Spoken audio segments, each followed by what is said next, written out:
الحمد لله والصلاة والسلام على رسول الله. اللهم صل على محمد وعلى آل محمد كما صليت على إبراهيم وعلى آل إبراهيم إنك حميد مجيد. اللهم بارك على محمد وعلى آل محمد كما باركت على إبراهيم وعلى آل إبراهيم إنك حميد مجيد. اللهم علمنا ما ينفعنا وانفعنا بما علمتنا وزدنا علما. سبحانك لا علم لنا إلا ما علمتنا إنك أنت العليم الحكيم. اللهم أرنا الحق حقا وارزقنا اتباعه وأرنا الباطل باطلا وارزقنا اجتنابه. اللهم اجعلنا من الذين يستمعون القول فيتبعون أحسنه. أولئك الذين هداهم الله وأولئك هم أولو الألباب. أما بعد إخواني أخواتي chers frères et sœurs, نواصل إن شاء الله مع سورة الفاتحة. Continue avec سورة الفاتحة l'ouverture. وصلنا إلى قول الله سبحانه وتعالى الحمد لله رب العالمين، يعني بداية السورة.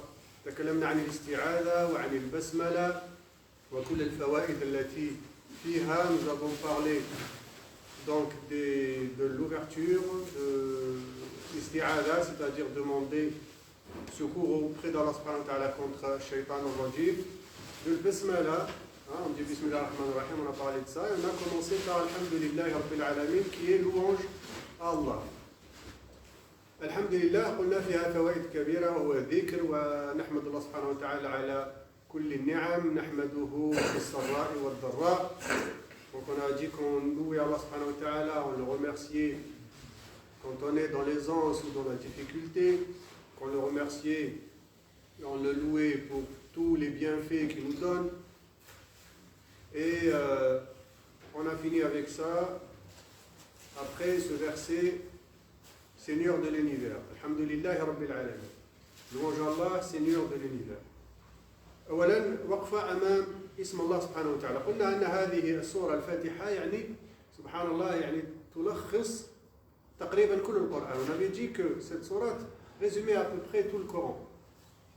فاسم الله سبحانه وتعالى هو من أسماء الله الحسنى. Donc le nom d'Allah سبحانه وتعالى est parmi donc les plus beaux noms d'Allah. Allah a beaucoup de noms. Dans un hadith sahih, في حديث صحيح يقول الرسول صلى الله عليه وسلم إن لله 99 اسما من أحصاها دخل الجنة. Dans un hadith sahih où le prophète صلى الله عليه وسلم dit Allah subhanahu wa ta'ala a 99 noms, celui qui les connaît par cœur, c'est-à-dire connaît les sens, etc., rentre au paradis. طبعا أسماء الله كثيرة، وهذه الآية فيها اسم الله والرحمن والرحيم، وفيها طبعا عبادة الله سبحانه وتعالى. فيها آية تقول يعني إياك نعبد إياك نستعين، واسم الله سبحانه وتعالى يدل على وحدانية الله وما يسمى بتوحيد الإلهية. يعني قلنا في التوحيد الله سبحانه وتعالى هناك 3 أصناف: توحيد الإلهية، توحيد الربوبية، وتوحيد الأسماء والصفات. وهذه الآية تحتوي على كل هذه المعاني. Donc l'unicité d'Allah subhanahu wa ta'ala est citée dans cette sourate par l'unicité de l'adoration à Allah subhanahu wa ta'ala, l'unicité de la divinité d'Allah subhanahu wa ta'ala, l'unicité de sa seigneurie et l'unicité de ses noms et attributs. L'unicité d'Allah subhanahu wa ta'ala par l'adoration, c'est toi seul qu'on adore. Allah, on verra ce nom, est-ce que c'est un nom propre ou est-ce qu'il est tiré d'un autre nom qui est Ilah, qui veut dire divinité. Il y a des avis, il y a des avis de savants par rapport à ça. هناك يعني اسم الله سبحانه وتعالى من أسماء الله الحسنى، وقيل أنه هو اسم الله الأعظم الذي إذا سأل به المؤمن يعطيه الله سبحانه وتعالى ويستجيب له. Allah subhanahu wa ta'ala est parmi les noms les plus beaux d'Allah subhanahu wa ta'ala, et on dit que c'est le nom le plus majestueux, le plus imminent. Que si le croyant, le musulman, appelle et invoque Allah subhanahu wa ta'ala avec ce nom, Allah lui répond favorablement. Il y a aussi d'autres noms dans cette sourate, qui est miséricordieux et très miséricordieux. Bien sûr, en arabe, ce n'est pas la même chose. En arabe, Ar-Rahman, oui, c'est le très miséricordieux. Mais Ar-Rahim, on ne peut pas traduire autrement que par très miséricordieux, parce que Ar-Rahim, c'est encore plus spécifique que Ar-Rahman. On verra pourquoi. إذن الحمد لله اسم الله سبحانه وتعالى الأعظم. هذا الاسم هذا خاص بالله سبحانه وتعالى، ولم يسمح الله سبحانه وتعالى منذ خلق السماوات والأرض إلى يوم القيامة أن يسمى أحد به. هذه من إعجازات التي تحداها وذكرها الله سبحانه وتعالى في القرآن في سورة مريم: هل تعلم له سميا. هل تعلم آخر أو شيء آخر يسمى بهذا الاسم؟ ليس هناك. Donc ce nom d'Allah subhanahu wa ta'ala, Allah, c'est un nom d'Allah subhanahu wa ta'ala, c'est le nom d'Allah subhanahu wa ta'ala qui est Allah. Allah nous dit dans un autre verset, dans Surat Maryam: connais-tu un homonyme? Depuis qu'Allah subhanahu wa ta'ala a créé les cieux, la terre, l'univers, jusqu'à la fin des temps, il n'y a aucune personne, aucune chose qui possède ce nom, Allah. C'est un nom propre, unique à Allah subhanahu wa ta'ala. Il y a d'autres noms, Allah subhanahu wa ta'ala a d'autres noms: Rahman, Rahim, Al-Aziz, Malik. Allah subhanahu wa ta'ala له أسماء أخرى: العزيز، الرحيم، الملك. فهذه الأسماء قد يسمى بها الناس. ممكن نجد إنسان اسمه العزيز ومذكور في القرآن: يا أيها العزيز في سورة يوسف. ملك، هناك من يسمى ملك، حتى ملك من الملائكة يسمى مالك. وقالوا يا مالك ليقضي علينا ربك. Malik peut exister, ce nom. Et ça existe. Il y a des compagnons du prophète sallallahu alayhi wa sallam qui s'appelaient Malik. Donc il y a des noms qui peuvent être partagés, des êtres humains peuvent être appelés d'un nom qui est un des noms d'Allah subhanahu wa ta'ala. Mais par contre, bien sûr, il y a une grande différence entre l'Aziz, qui est Allah subhanahu wa ta'ala, et un Aziz humain, ou Malik, qui est Allah subhanahu wa ta'ala, le roi, et les autres qui peuvent s'appeler roi aussi. Il y a une très grande différence. Par contre, le nom d'Allah subhanahu wa ta'ala, personne ne le partage. Et personne ne le partagera. C'est ça le défi. Parce que les humains aiment bien défier. Les humains aiment bien défier, surtout ceux qui ne croient pas en Allah ou ceux qui... Les humains aiment bien défier. Ils sont tout le temps défiés. Ils ont défié les prophètes, les messagers, ils ont essayé de défier le Coran, ils ont essayé de défier plein de choses. Ils ont tout essayé. Mais ils ont essayé aussi de défier le Coran pour dire ces versets-là ne valent rien. Allah subhanahu wa ta'ala dit dans un verset: lui connais-tu un homonyme? Ils auraient pu essayer d'appeler quelqu'un Allah pour juste contredire le Coran. Ils n'ont pas pu. Ils ne pourront jamais. C'est des seuls noms à la mairie ou... Impossible. Il est précédé par Abd. Pourquoi c'est impossible? Parce que Allah l'a dit. Lui connais-tu un homonyme? Et ce verset est éternel jusqu'à la fin des temps. Personne ne pourra s'appeler Allah. Qu'ils essaient. Et c'est un défi lancé par Allah subhanahu wa ta'ala. Qu'ils essaient. Allah subhanahu wa ta'ala a lancé beaucoup de défis aux humains. Surtout à l'époque du prophète sallallahu alayhi wa sallam. الله سبحانه وتعالى تحدى الناس، تحدى بني آدم. هناك الكثير من الناس من كان يريد أن يتحدى الإسلام ويتحدى الدين ويتحدى الرسول صلى الله عليه وسلم ويتحدون الرسل. حاولوا كل شيء، حاولوا التحدي، والله يتحداهم وقال لهم في القرآن الكريم في هذه الآية في سورة مريم آية 65: هل تعلم له سميا؟ هل تعلم له سميا؟ هل تعلم أحدا اسمه الله؟ هذا تحدي، وكانوا يريدون تحدي القرآن، وتحداهم الله سبحانه وتعالى في القرآن: فليأتوا بسورة من مثله أو فليأتوا ب10 سور. لم يستطيعوا ولم يستطيعوا، وتحداهم الله سبحانه وتعالى في لغتهم، لغة العرب.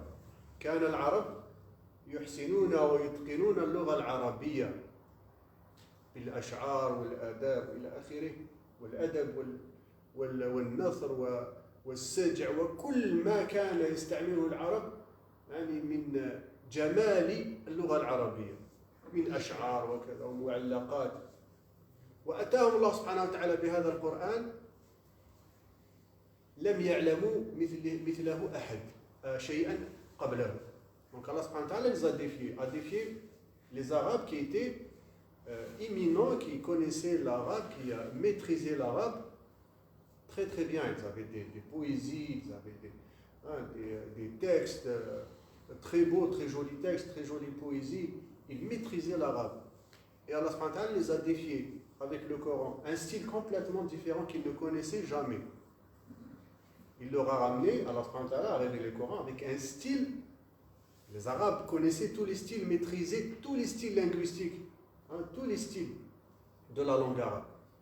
Allah leur a révélé un style qu'ils ne connaissaient pas et qu'ils ne pouvaient même pas copier. Impossible.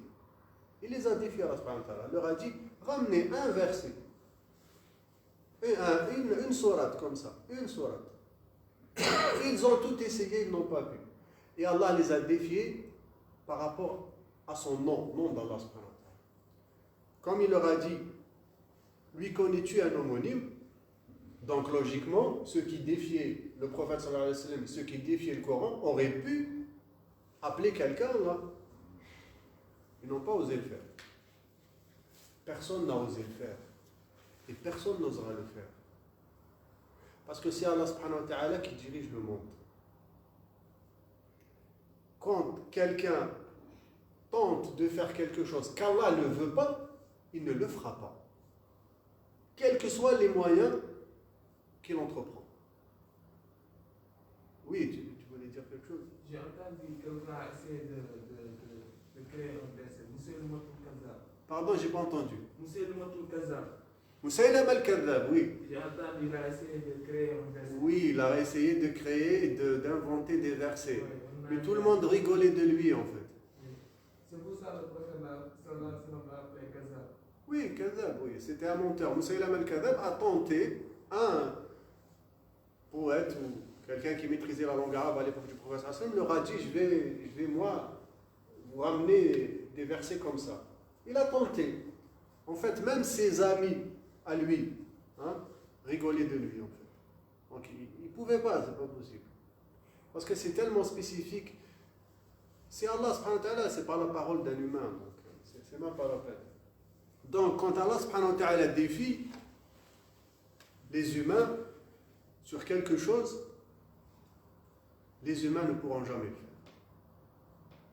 Donc ça, c'est une des preuves de l'existence d'Allah subhanahu wa ta'ala. Est-ce qu'on a connu quelqu'un qui s'appelle comme ça? Ou a tenté de s'appeler comme ça? Personne n'osera s'appeler comme ça. Et même si il essaye de faire, il ne pourra pas.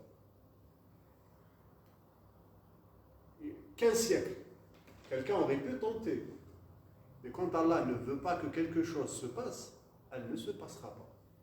Et justement, celle-là, c'est parmi les choses qu'Allah subhanahu wa ta'ala ne veut pas que ça se passe et elle ne se passera pas. Et il ne voudra jamais que ça se passe. Parce qu'Allah l'a dit lui-même. Hal ta'lamu lahu samir. Lui, connais-tu un homonyme? Ramenez, essayez. Donc voilà. Un des noms d'Allah subhanahu wa ta'ala, c'est Allah. Puis Allah nous dit Seigneur de l'univers. Alhamdulillah, donc louange à Allah. Alhamdulillah, Rabbil alamin. ما معنى الرب باللغة العربية؟ يعني لابد أن نفهم الرب. ما معنى الرب؟ الرب باللغة العربية له معاني منها السيد. متكلم. نعم. مكلف. نعم منها السيد، منها صاحب الشيء، صاحب البيت. مثلا نقول رب البيت، نقول معناها السيد، معناها الملك. الرب كما جاء في سورة يوسف ارجع إلى ربك. يعني هذا معناه السيد، معناها صاحب الشيء، هذا معناه الرب. وفي حق الله سبحانه وتعالى هو الرب، يعني هو الخالق، هو الرازق، هو المدبر، مدبر الحياة، هو المحيي، هو المميت، هو الرزاق. الله سبحانه وتعالى هو القدير طبعا، هو الذي خلق السماوات والأرض. هذا معنى الرب. Donc Seigneur dans la langue arabe veut dire le maître, le Seigneur comme dans la langue française, le maître des lieux, le Seigneur. Et Allah subhanahu wa ta'ala, en ce qui concerne Allah subhanahu wa ta'ala, Seigneur veut dire que c'est lui qui a créé l'univers, les cieux, la terre, celui qui donne la subsistance, celui qui donne le secours, celui qui crée l'humain, celui qui donne la vie, celui qui l'ôte, qui donne la mort, celui qui ressuscite. Donc c'est celui qui dirige l'univers, celui qui dirige l'univers, qui dirige les mondes, donc on va voir, qui dirige tout, qui dirige l'être humain. Voilà, celui qui guérit des maladies, c'est lui le Seigneur. C'est ça que veut dire c'est Seigneur. Et il n'y a pas un autre Seigneur qu'Allah subhanahu wa ta'ala. Il n'y a pas un autre Seigneur qui a créé la terre ou le soleil ou les cieux ou les étoiles ou les mers ou les animaux ou les êtres humains. Personne ne partage avec lui ce rôle. Personne. C'est pour ça qu'on dit l'unicité de la seigneurie. Personne n'est venu dire c'est moi qui ai créé, je ne sais pas, les étoiles. C'est moi qui ai créé les mers, les océans. C'est moi qui ai créé cet animal. Personne. C'est l'unicité de la seigneurie, l'unicité donc de la création. C'est Allah subhanahu wa ta'ala qui en est seul propriétaire. إذن رب العالمين. رب العالمين. العالمين باللغة العربية جمع عالم، وهناك جمع آخر هم العوالم، ومشتق من عالم، مشتق من مصدر عالم ثلاثي. فالعالم أو العوالم، وهنا العالمين. العالمين تأتي بعدة معاني. تأتي معناها الناس، العالمين، كما قال لبني إسرائيل وفضلناهم على العالمين، يعني فضلناهم على الناس في وقتهم. العالمين تأتي بمعنى الجن والإنس أيضا، تأتي بمعنى السماوات والأرض، تأتي بمعاني أخرى، معنى مثلا معنى عالم النحل، عالم النمل، عالم الإنس، عالم الجن، عالم الملائكة. هذا معنى العالمين. ورب العالمين الذي يقدر ويدبر كل العوالم هو الله. Donc, Seigneur de l'univers, effectivement en arabe, l'univers en fait il est au pluriel. En fait, c'est Seigneur des mondes ou des univers. Donc ce mot-là en arabe, al-alamin, peut vouloir dire plusieurs choses. Peut vouloir dire le monde, c'est-à-dire les humains, tous les humains. Comme dit Allah subhanahu wa ta'ala lorsqu'il parlait des fils d'Israël, nous les avons favorisés sur le monde des humains en fait, l'univers des humains, les avons favorisés sur tous les autres humains, tous les autres gens. Effectivement, pourquoi il les a favorisés? Parce qu'il y a eu beaucoup de prophètes et messagers dans le peuple des fils d'Israël. Les mondes ou le monde ou l'univers peut vouloir dire aussi les cieux et la terre, peut vouloir dire le monde des anges, le monde des esprits, des djinns, le monde des humains.